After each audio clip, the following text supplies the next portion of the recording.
जो अभी आंकड़ा है उसमें असली शिवसेना के हकदार एकनाथ शिंदे नजर आ रहे हैं, क्योंकि उनके पास जो आंकड़ा है उसमें शिवसेना उद्धव ठाकरे तो बहुत ही पीछे है। देखिए, ये अभी जो है इन नतीजों को जो है अभी थोड़ा समय लगेगा, आप देखिए।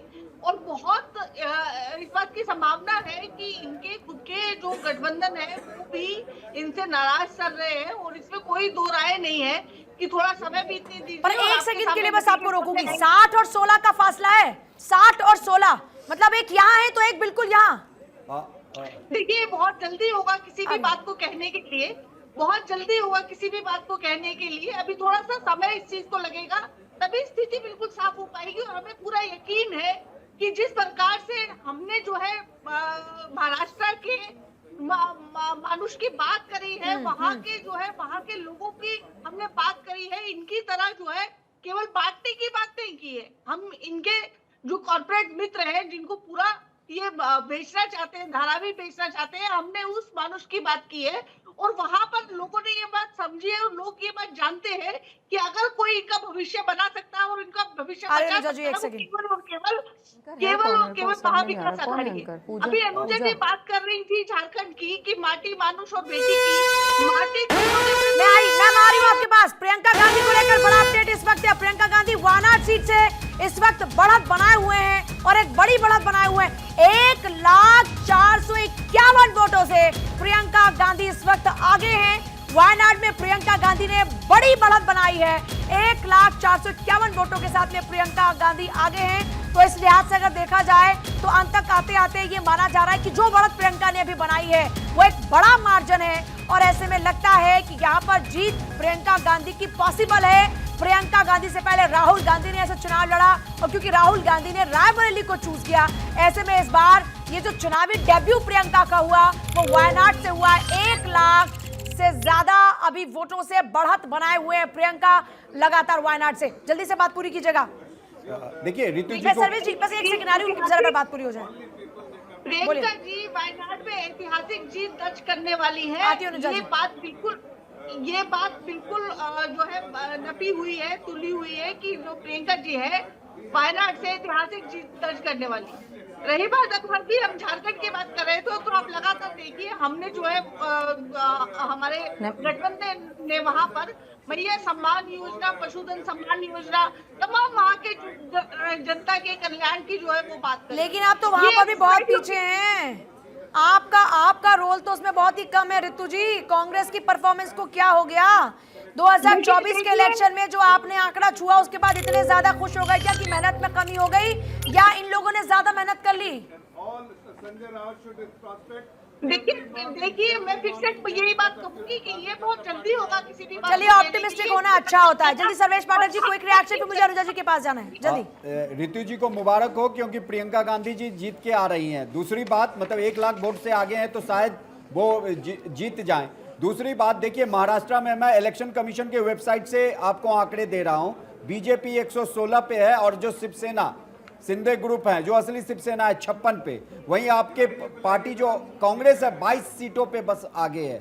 तो यहाँ पे फिर क्या आप वही ईवीएम का विधवा विलाप करना शुरू कर ही दी हैं, और वो शुरू हो गया है, क्योंकि वो अभी संजय राउत का बयान आ रहा था। एतराज है इस पे आपको क्या कहना है? मुझे आपके विधवा विलाप शब्द पर एतराज है, और मैं चाहूंगी कि आप इसका इस्तेमाल ना करें। विलाप करना इज ओके, लेकिन ये विधवा विलाप मुझे ये अच्छा नहीं लग रहा सुनना। ठीक है, मैं अपने शब्द वापस लेता हूं। इनका विलाप, इनका रोना शुरू हो गया ईवीएम पे। महाराष्ट्र में जो अभी स्थिति है, इवन शरद पवार ग्रुप जो इन्होंने लोकसभा में परफॉर्मेंस दिया था, अभी देखो क्या हो चुका है। इवन शरद पवार जी की 10 सीटों पे बढ़त दिख रही है। उसके बाद जो शिवसेना उद्धव ठाकरे हैं उनकी मात्र 20 सीटों पे बढ़त है, कांग्रेस 22 सीटों पे।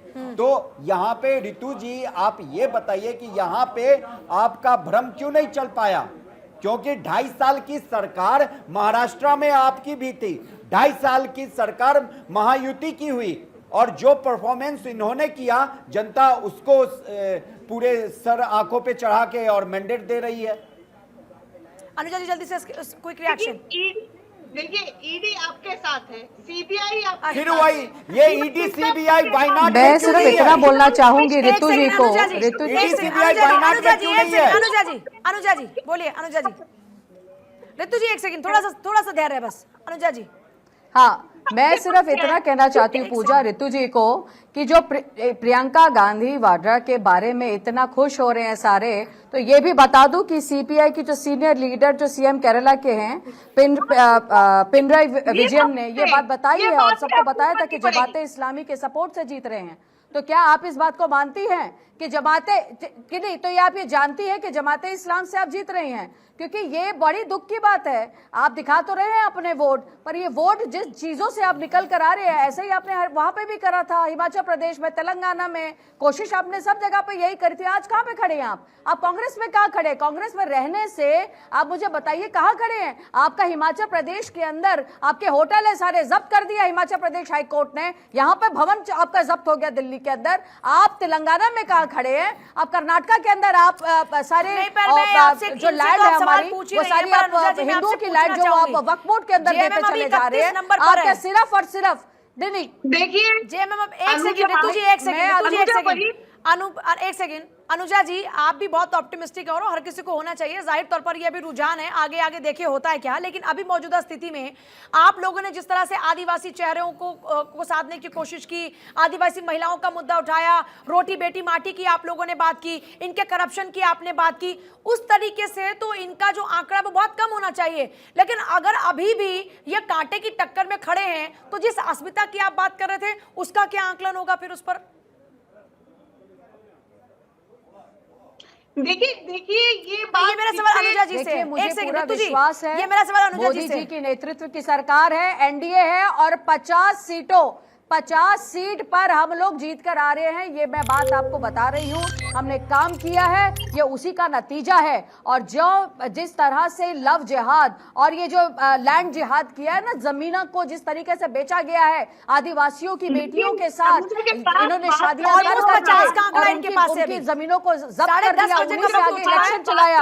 मैं चंपेन सोरेन की बात करती हूँ, मैं चंपेन सोरेन की आप मुझे ये बताइएगा, कांग्रेस नंबर 1 पर बनी हुई थी, 10 बजे हरियाणा के चुनाव में पूरा आंकड़ा उलट गया था और तस्वीर साफ हो गई थी कि अब यहां पर सरकार बीजेपी की बनने वाली है। लेकिन यहां पर अभी झारखंड में 50 का आंकड़ा हो चुका है ऑलमोस्ट इस वक्त इंडिया ब्लॉक के पास में। तो इस लिहाज से तो इनके पास जो आपने आरोप लगाए थे, जिस तरह से आपने घेरा था तमाम नेताओं की, वहां पर रैलियां हुई, जिन मुद्दों को गिनाया था, उस लिहाज से तो इनको यहां तक पहुंचना ही नहीं चाहिए था। लेकिन ना यहां पर वो एंटी इनकम्बेंसी फैक्टर नजर आ रहा है। अगर इतनी टफ फाइट भी ये लोग दे रहे हैं तो इस पर क्या रिएक्शन है जल्दी से? मैंने आपको यही बता रही हूं, आप वेट कीजिए, डबल इंजन की सरकार बनेगी, आप वेट कीजिए।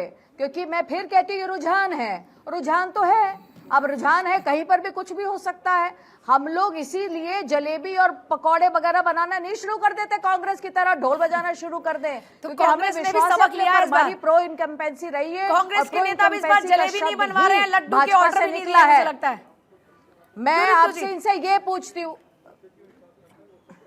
क्यों ऋतु जी इस बार तो लड्डू के ऑर्डर नहीं दिए गए एडवांस में? मुझे इतना मतलब है कि आप ये बताइए कि उनके जो सीएम थे चंपन सोरेन जो थे वो कहां गए? उन्होंने क्यों छोड़ दिया था इन्हें? इनसे पूछिए क्यों छोड़कर गए वो इनको, क्यों चंपाई सोरेन ने इनको छोड़ दिया? इनकी नीतियां ऐसी है। हेमंत सोरेन आप बेल पर बाहर हैं, वो क्या सोच रहे हैं? जवाब कर लेंगे, लेकिन जवाब पहले इस पर भी दीजिए कि कौन सी असली शिवसेना, वुमेन सेफ्टी के ऊपर बताइए किस तरीके से औरतों का बलात्कार, कांग्रेस ने औरतों का हासिल किया, किडनैपिंग का केस कितना है? ये सेकंड हाईएस्ट है ये लोग से वुमेन सिक्योरिटी पे। ऋतु जी, महाराष्ट्र में बड़े भाई की भूमिका में कांग्रेस रोल निभाती हुई नजर आई, इतनी अच्छी खासी सीट। उसके बाद जब नंबर लाने की बात है तो कंपैरेटिवली तो आप लोग बहुत डाउन है। देखिए अभी केवल रुझान है। अभी आप देखिए, अभी समय है, बहुत जल्दी आपको देखने को मिलेगा कि हम लोग जो है बहुत बढ़त से जो है हम लोग सरकार बनाने जा रहे हैं महाराष्ट्र में। और जी वो तो झारखंड में भी हो जाएगा, फिर बीजेपी भी बढ़त से सरकार बना लेगी। वो उठ जा। देखिए अगर बढ़त से सरकार बना दी तो अच्छी बात है, हमारी तरफ से शुभकामनाएं हैं। लेकिन अभी तक तो हमें जो है रुझान में आ गए हैं झारखंड में, और इनका घुसपैठिया, इनका सब कुछ, इनका एक चीज देखिए, बीजेपी अपने 122 के मार्क को पहुंच गई है महाराष्ट्र में। 2019 से पहले 2014 में जो इलेक्शन हुआ था उस समय बीजेपी 122 लाई थी, अगर मैं सही हूं तो उस मार्क पे पहुंच गई है महाराष्ट्र में। जवाब ऋतु जी। देखिए, महाराष्ट्र के नतीजे आपको बहुत जल्दी आपके सामने आने वाले हैं और आपको चौंकाने वाले हैं। देखिए, महाराष्ट्र में अभी भी नहीं, लेकिन किसानों आपका का आंकड़ा मुद्दा, 24 का चाहे है वो मौजूदा सोयाबीन स्थिति का में। किसान हो, चाहे वो कपास का किसान हो, सोचिए आप लोग उसकी अभी कितना लागत पीछे हैं, और जो है, यहाँ तो 20 का आंकड़ा, 20 और 24 के इर्द गिर्द आप लोग घूम रहे हैं। अगर अगर तो ऋतु कैसे जी, बनाएंगे सरकार? इतना मतलब ऑप्टिमिस्टिक होना मुझे लगता है कि ठीक है, आशावादी इंसान को होना चाहिए, नहीं, optimistic- लेकिन आप नतीजों देखिए, को देखकर आंखें optimistic मूंद होना- लें और बार बार बस यही कहते रहें कि हम ही जीतेंगे, हम देखिए, जीते रहेंगे, तो ये- उससे तो नहीं जीत पाएंगे। ऑप्टिमिस्टिक होने की बात नहीं है, ये यहाँ पर जो है जनादेश की बात है। जो जनता का आदेश क्या रहेगा, वो ये यहाँ पे ये मैटर करता है। आप देखिए कि लगातार जो है किसानों के मुद्दे हो, चाहे अन्य जो युवाओं के हो, बेरोजगारी के मुद्दे हो, उन पर अगर कोई खड़ा रहा है तो केवल इंडिया गठबंधन खड़ा रहा है। इन्होंने केवल अभी देखिए, अभी भाजपा प्रवक्ता ने कम से कम भी 7-8 बार जो है लव जिहाद का नाम ले दिया। इस पर इनके पास मुद्दे नहीं है। ये देश की जनता का भला करना जानते नहीं, केवल भटकाना जानते हैं, और भटकाने की राजनीति बहुत दिन तक चलती नहीं। आपके पास ऋतु जी, काट के हांडी जो है वो बार बार नहीं चढ़ती। महाराष्ट्र चढ़ रही है में बार-बार। प्याज किसानों का मुद्दा बहुत बड़ा था, और कहीं ना कहीं ये सुगबुगाहट थी कि वो जो किसान है वो बीजेपी नेतृत्व से नाराज है, लेकिन उसका यहाँ पे कहीं भी असर नहीं दिख रहा है।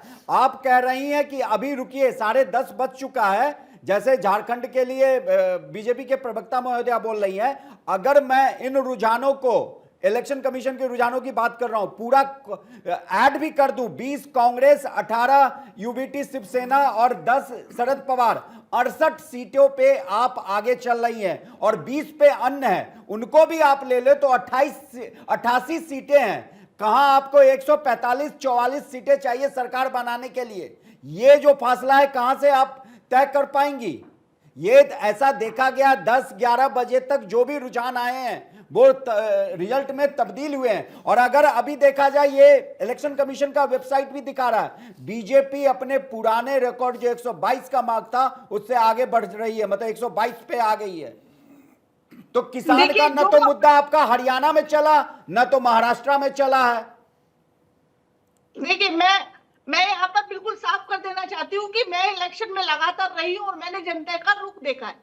जनता का रुख सीधा इंडिया गठबंधन के साथ था। आपके पास तो मुद्दे भी नहीं थे, अब तो केवल भटकाने की राजनीति करते रहे, उस पर भी आप फेल हो गए। अरे भटकाने की राजनीति तो आपकी होती है ऋतु जी। हिंदुओं को डिवाइड करो, जाति में। कभी आपने जाति तो मुसलमानों की नहीं पूछी। ठीक है, उपचुनाव में भी सेठी साहब, उपचुनाव में भी मैं ऋतु जी आती हूँ, एक सेकंड जरा, सेठी साहब को एक बार शामिल कर लेते हैं, काफी देर से इंतजार कर रहे हैं। सेठी साहब, उपचुनाव में भी लगातार बीजेपी ज्यादातर जगहों पर बढ़त बनाए हुए, चाहे राजस्थान उठाएं, चाहे असम उठाएं, चाहे आप मध्य प्रदेश उठाएं, इन जगहों पर भी लगातार, इनफैक्ट यूपी की बात करते हैं, वहां पर भी 7 सीटों पर बीजेपी लगातार बढ़त बनाए हुए है।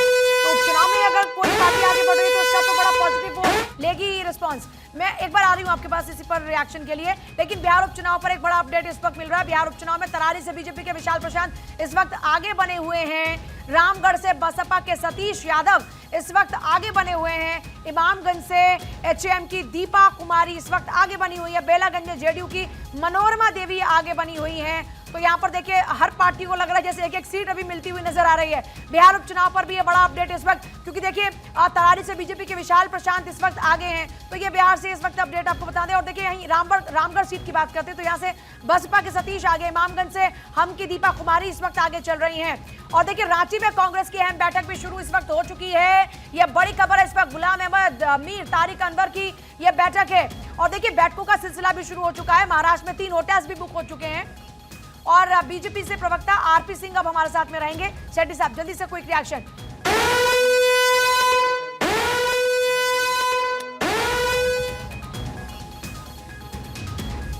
जिस प्रकार से रुझान आ रहे हैं उसमें बीजेपी आगे नजर आ रही है पंजाब को छोड़कर।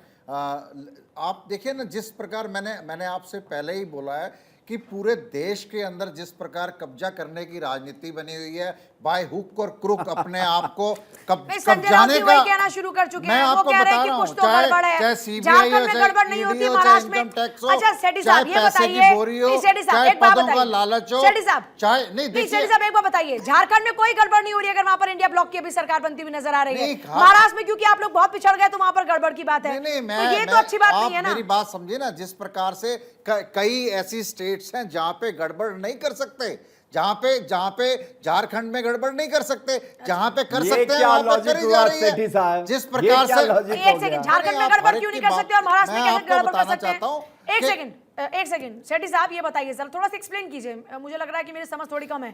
तो ये बताइए कि महाराष्ट्र में गड़बड़ हो सकती है और झारखंड में गड़बड़ नहीं हो सकती, ऐसा क्यों? महाराष्ट्र के लोगों को बेवकूफ समझते हैं? कई देखिए, जिन स्टेट्स के अंदर जो क्षेत्रीय पार्टियां स्ट्रांग हैं वहां पे गड़बड़ करना मुश्किल हो जाता है। आप इस बात को समझिए। महाराष्ट्र के, आप हरियाणा के अंदर जो पूरा एग्जिट पोल को पलट दिया गया, वहां पे क्या धांधली करी गई है भारतीय जनता पार्टी की तरफ से। आपको क्या लगता है हरियाणा, मैंने हरियाणा में 7 से 8 साल काम किया है सर, घर घर में पॉलिटिक्स की बात होती है वहां पर। अगर वहां पर इस तरह का कुछ भी झोल हुआ होता ना तो वहां की जनता उठकर सड़कों पर आ जाती। वहां के लोग तो इतने क्रांतिकारी, अलग मिजाज के लोग हैं, उन्होंने उसको स्वीकार किया ना, नहीं, तो इसका मतलब उन्हीं का फैसला था।